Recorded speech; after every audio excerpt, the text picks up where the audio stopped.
బేసిక్గా ఈ GLP-1 medicines అంటే ఏంటి అని మనం చూసినట్టయితే ఈ GLP-1 మెడిసిన్స్ మనకు మెయిన్గా 3 సిస్టమ్స్ మీద యాక్ట్ అయ్యి షుగర్ కంట్రోల్ని బ్యాలెన్స్ చేస్తాయన్నమాట.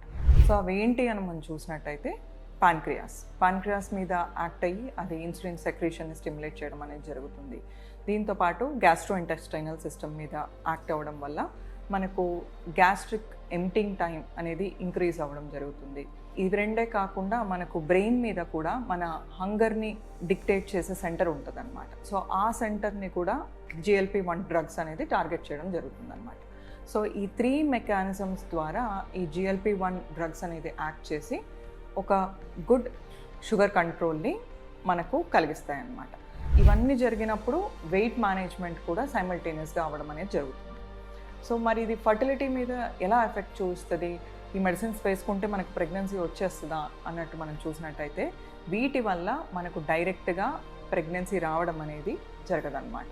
సో దీనివల్ల జరిగే మన పాజిటివ్ ఎఫెక్ట్స్ ఏవైతే ఉంటాయో అంటే ఒక గుడ్ షుగర్ కంట్రోల్ కావచ్చు ఆర్ వెయిట్ మేనేజ్మెంట్ కావచ్చు, వీటి వల్ల మన బాడీలో హార్మోనల్ ఇంబ్యాలెన్స్ అనేది కరెక్ట్ అవ్వడానికి ఛాన్సెస్ ఉండొచ్చు.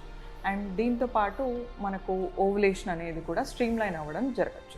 సో వీటి వల్ల మనకు ప్రెగ్నెన్సీ ఛాన్సెస్ అనేవి బెటర్గా అవ్వడానికి ఛాన్స్ ఉంటుంది తప్ప this is not a fertility drug. So ఎప్పుడైతే మనం GLP-1 టాబ్లెట్స్ వేసుకుంటున్నామో మరి అలాంటప్పుడు ప్రెగ్నెన్సీ ప్లాన్ చేయొచ్చా అని మనం చూసినట్టయితే స్టడీస్ ప్రకారంగా మనం గమనించినట్టయితే ఈ GLP-1 టాబ్లెట్స్ ఏవైతే ఉంటాయో ఇవి ప్రెగ్నెన్సీ ప్లాన్ చేస్తున్న ఫేజ్లో అట్లీస్ట్ ఒక 1 to 2 months బ్రేక్ ఇచ్చాక ప్రెగ్నెన్సీ ప్లాన్ చేయడం అనేది ఇంపార్టెంట్ అనమాట. సో మరి అది వెంటనే స్టాప్ చేసి ప్రెగ్నెన్సీ ప్లాన్ చేయాలా అనే డెసిషన్ అనేది మీ treating physician and fertility doctor మీద డిపెండ్ అయి ఉంటుంది అనమాట. So whenever you are planning pregnancy you should consult your treating physician and your fertility specialist, then take a decision. So మరి చాలామందికి ఒక అపోహ కూడా ఉండొచ్చు అనమాట, మేము వెయిట్ ఎక్కువగా ఉన్నాము ఆర్ మాకు టైప్ 2 డయాబెటీస్ ఉంది, సో ఫస్ట్ అది కంట్రోల్ అయ్యాకనే మేము తర్వాత ప్రెగ్నెన్సీ ప్లాన్ చేస్తాము అని GLP-1 మెడిసిన్స్ కానీ ఆర్ వేరే మెడిసిన్స్ కానీ యూజ్ చేయడం అనేది జరుగుతూ ఉండొచ్చు. బట్ ఫర్టిలిటీ ఎవాల్యుయేషన్ తీసుకోవడం అనేది ఈక్వల్లీ ఇంపార్టెంట్. సో ఎప్పుడైతే మీరు ప్రెగ్నెన్సీ ప్లాన్ చేస్తున్నారో irrespective of your medical condition ఒక బేసిక్ ఫర్టిలిటీ ఎవాల్యుయేషన్ తీసుకోవడం అనేది ఇంపార్టెంట్ అనమాట. సో దీంట్లో మనము ఆడవాళ్ళ విషయానికి వచ్చినట్టయితే ఒక బేసిక్ అల్ట్రాసౌండ్ టెస్ట్ కావచ్చు, అవసరం ఉంటే ఒక ట్యూబల్ పేటెన్సీ టెస్ట్, మగవాళ్ళలో ఒక సెమెన్ అనాలిసిస్ చేయడం అనేది జరుగుతుంది అనమాట.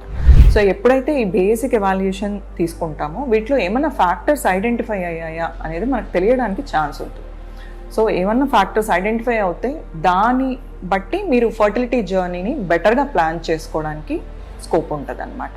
సో ఇదొక్కటే కాకుండా మనము గమనించినట్టయితే ఒబేసిటీ ఉన్నా కూడా దీంతోపాటు కొంతమంది ఆడవాళ్ళలో మనకు ట్యూబ్స్ బ్లాక్ ఉండొచ్చు ఆర్ ఎండోమెట్రియోసిస్ సమస్య ఉండొచ్చు ఆర్ ఎగ్ నెంబర్స్ మరీ తక్కువగా ఉండొచ్చు ఆర్ ఏజ్ ఎక్కువగా ఉండొచ్చు. ఇవన్నీ కూడా ఫ్యాక్టర్స్ మనము ఐడెంటిఫై చేయడానికి స్కోప్ ఉంటుంది అనమాట. అలాగే మగవాళ్ళ విషయానికి వచ్చినట్టయితే సెమెన్ అనాలిసిస్ అబ్నార్మాలిటీ ఉండడానికి స్కోప్ ఉంటుంది. సో ప్రెగ్నెన్సీ ప్లాన్ చేస్తున్నప్పుడు మెడికల్ కండిషన్తో పాటు బేసిక్ ఫర్టిలిటీ ఎవాల్యుయేషన్ తీసుకోవడం అనేది కూడా ఈక్వల్లీ ఇంపార్టెంట్.